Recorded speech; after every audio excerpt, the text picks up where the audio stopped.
Hello and welcome to the first edition of Governing the Seas, a podcast brought to you by the Student Seminar on the Law of the Sea and Ocean Governance at the Geneva Graduate Institute. My name is Ella Gökçidem, and I'm a first-year student in the MINT Environment and Sustainability program. I'm so excited to be your host as we embark on this exciting journey together. In this inaugural episode, I'll introduce you to our student initiative. The Student Seminar on the Law of the Sea and Ocean Governance was created to provide a platform for students to engage deeply with the complex issues surrounding ocean governance.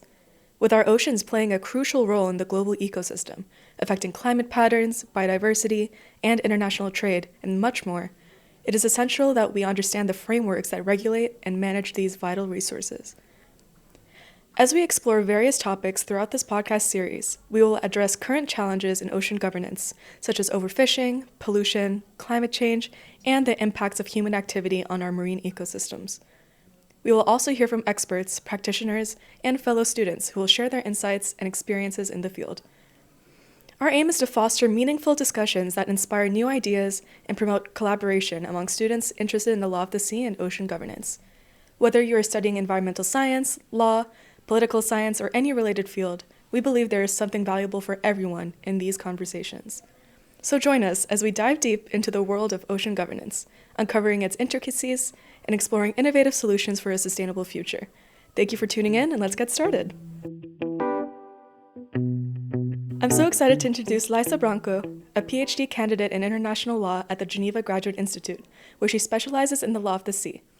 Liza has played a pivotal role in organizing this seminar, bringing together diverse perspectives and fostering important discussions in our field. Could you please share with us the inspiration between the student seminar? How did the idea come about, and what objectives do you hope to achieve through this initiative? We're eager to hear about the journey that led to today's event, and any highlights you foresee for our discussions ahead. Thanks, Ella. Hi, everyone. My name is Liza Branco. I'm currently in my third year as a PhD candidate in international law here at the Geneva Graduate Institute. This seminar idea sparked about 2 years ago when I recognized just how crucial it is to delve deeper into ocean governance and the law of the sea here at the HID. We kicked off the organization of this initiative back in the fall semester of 2024, and I'm really proud to say finally came to life at the spring semester of 2025, with our very first session happening on March 27th. We're about 8 students from different academic programs and backgrounds, including PhD candidates in international law, postdoc fellows, and master students specializing in interdisciplinary studies such as environment and sustainability. During each session, we dive into a research study presented by one of our members.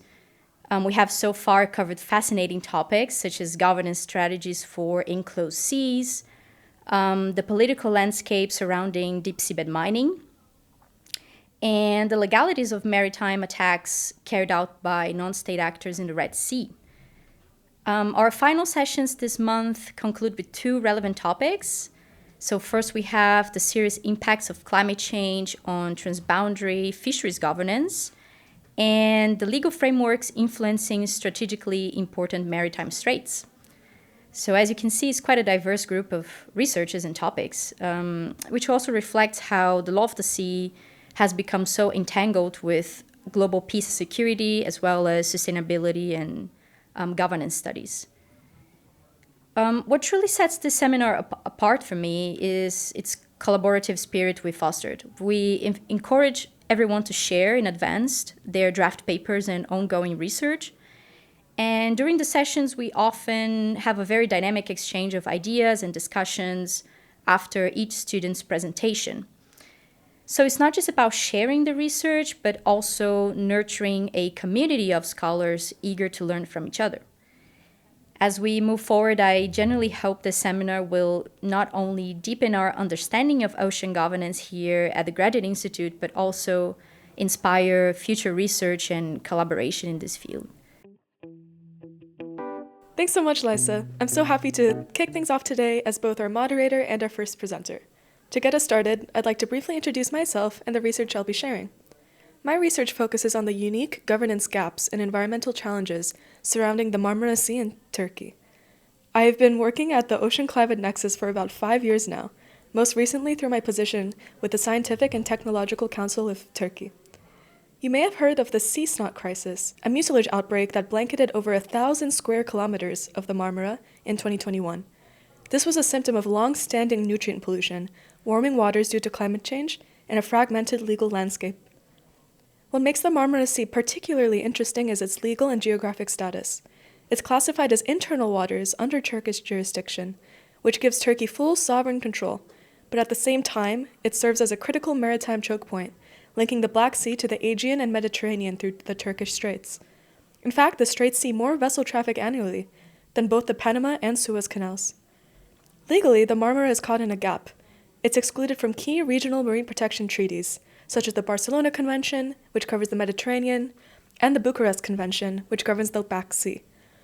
And because Turkey is not a party to the UNCLOS, the UN Convention on the Law of the Sea, many of the cooperative frameworks and dispute mechanisms that other countries use simply do not apply here.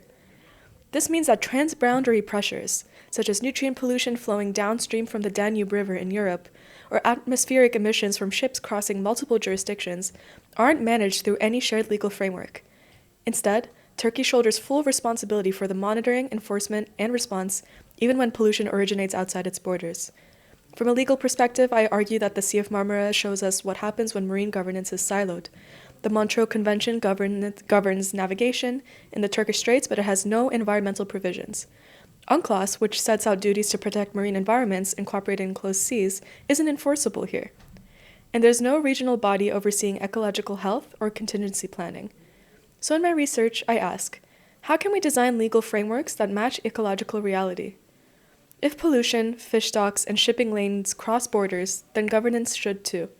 Whether that means creating a new Marmara-specific mechanism or expanding the mandate of existing regional treaties, the case points to a bigger need: rethinking how we govern enclosed and semi-enclosed seas in an age of climate stress and legal fragmentation. With that, I hand it over to Navaranjini to talk about her research. Thank you, Ella. Let me present a few words about me. I am Navaranjini Nadaraja from Sri Lanka, currently pursuing an LLM in International Law at the Graduate Institute. With the transitional justice, human rights, and advocacy in international affairs and policy-making background, my work experience spans over 15 years in the humanitarian development and human rights sector. Research areas I am interested in include, among others, the law of the sea with specific focus on environmental law, climate change, and armed attack by non-state armed actors at sea. I presented my LLM final paper at the student seminar. The paper focuses on armed attacks by non-state armed actors and de facto authorities in the Red Sea. This examines the Houthi attack on the Red Sea shipping, which generated multiple effects not only on the question of safe navigation but also the impact of the global economy. Intensified conflict in Gaza since the 7th October and incidents thereafter have increased geopolitical tension in the Middle East, where Houthis play a significant role in either escalating or de-escalating conflict dynamics. The Red Sea shipping attack is one of the elements that escalated, and Houthi claims this is in support of the people in Gaza. There are differing views on this. For the interest of the student seminar on the law of the sea, I presented a part of my paper which focuses on safe navigation in the sea and relevant rules in UNCLOS. Since I have framed the structure of the paper, many things have happened, including the Trump administration's WhatsApp text on US attack on Houthis, revealed by the editor of The Atlantic. Following the controversial text message, US aerial attack on Houthi targets in Yemen during March to May. Then comes the US Houthi ceasefire.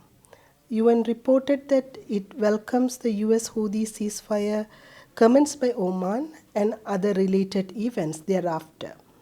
One of the most controversial elements that has to be highlighted here is that the Houthi attack in the Red Sea significantly affected safe navigation, commerce, and environment. due to rerouting the vessels via Cape of Good Hope. Taking these complexities into account, this paper uses relevant legal instruments, including UNCLOS, to examine legal implications of these attacks. That's it from my side. Here is Nart to share more about his research.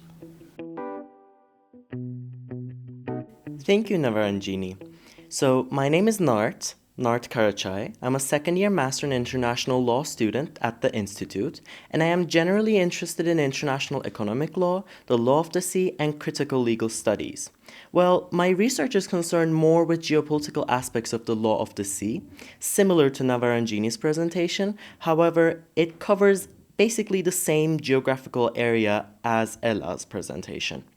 The paper I presented to my peers centers around the regime of the Straits, mainly transit passage and innocent passage, under the international law of the sea through the Turkish Straits.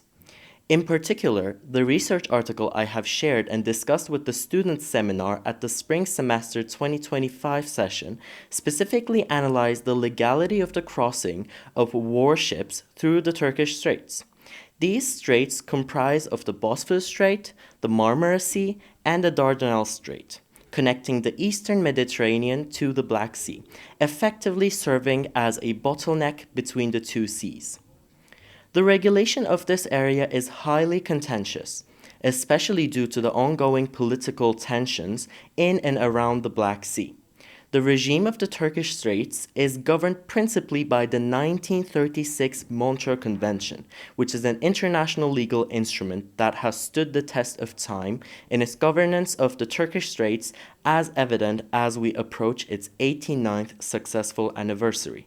My research specifically assesses how the end of the Syrian civil war impacts the legal status of Russian warships crossing the Turkish Straits after being kicked out of the Tartus military naval base in Syria to their home bases in light of the ongoing war in Ukraine.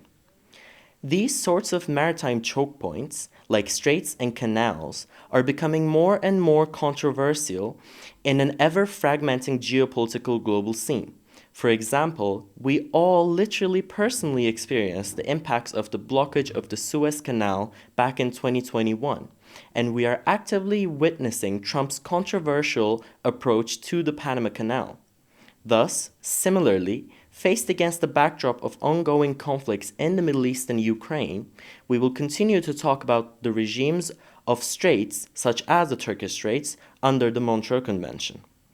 That's all from me. And with that, I hand over to Joachim to talk about his research.